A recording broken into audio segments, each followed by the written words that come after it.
Okay, well, I guess since we're talking about labor anyways, maybe we could talk about the contingent labor versus permanent labor, that kind of topic to start off with.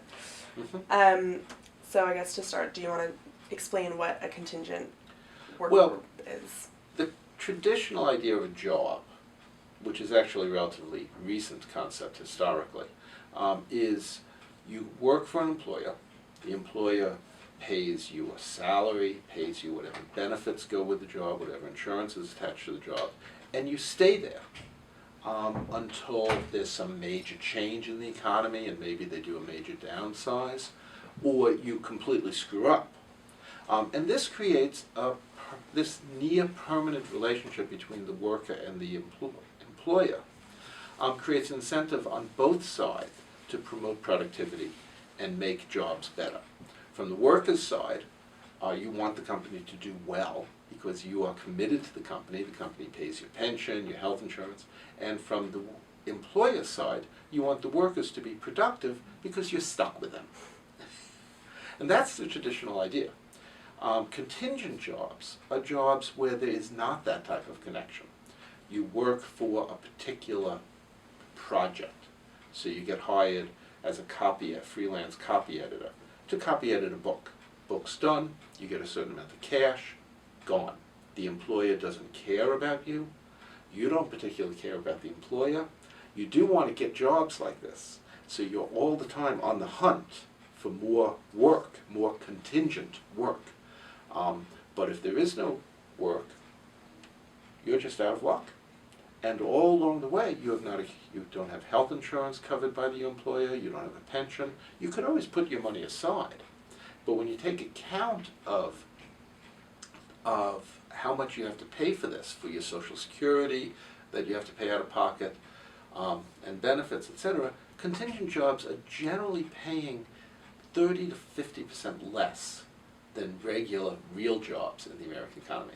About 15% of the American labor force today are in contingent jobs. They're all over the place, from baristas in coffee places to copy editors, lawyers, paralegals, the people who deliver your FedEx stuff.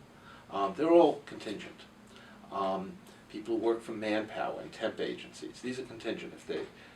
If there's not a particular job that they're doing, they're out of luck, they're out of work. While it sounds like a relatively small share of the economy, it is the bulk of the increase in jobs over the last 7 or 8 years.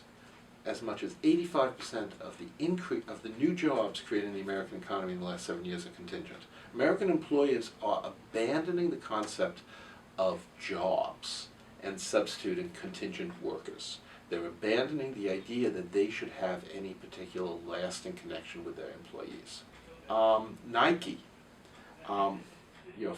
runs 2 operations simultaneously, packing shoes at a warehouse, I believe, in Tennessee. One of them uses workers provided by Manpower, Inc. The other uses a smaller number of workers that they have in-house. As it happens, and these workers are working side by side. As it happens, the Manpower workers are more productive, but they're paid half as much. And so if this is the rise or the majority of increase in new jobs, what does this mean for these workers and their futures? Well, for these workers, who are the great majority of the people coming out of college in the last couple of years or coming out of high school looking for work, it means that they face a much less certain and secure future than their parents did or their grandparents. They don't know how much savings they need because they don't have a regular paycheck coming in every month. They don't know about their health insurance status. They don't know about their pensions. And retirement is, for young people, retirement's pretty far down the road anyway, but still, there's no secure way that they're putting money aside for it. So it's a very uncertain life. Magnified because so many of our social welfare programs that we have were set up for jobs, set up for people with jobs. For example, unemployment insurance. If you are laid off from a job, your employer has been putting money into the unemployment insurance system, and you collect benefits. If you're laid off from a contingent work, if you've been working as an independent contractor, and the job ends, you're gone. You have nothing. You don't collect unemployment insurance. You're not eligible. You weren't in the system. Similarly, disability. If you get hurt on the job, as an independent contractor, you're in a different. You're not part of the workers' comp system. You're not necessarily part of Social Security disability. Bad things happen to you. You get sick. You're not working.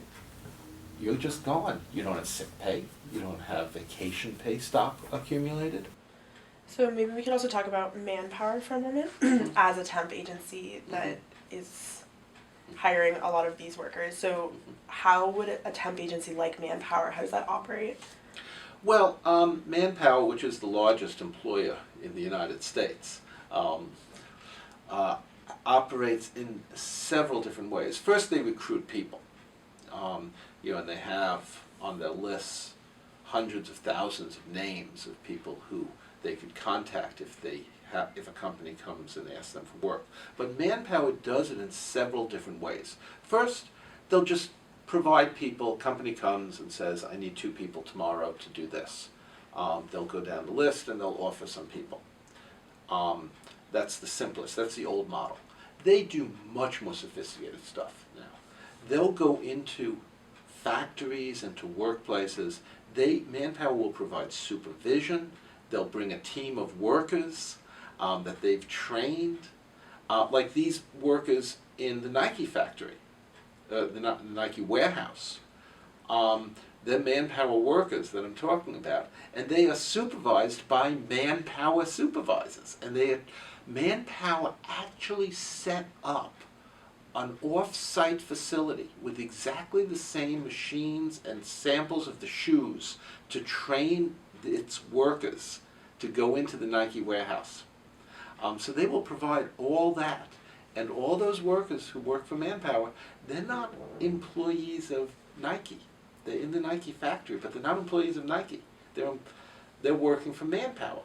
And Manpower hires them as independent contractors.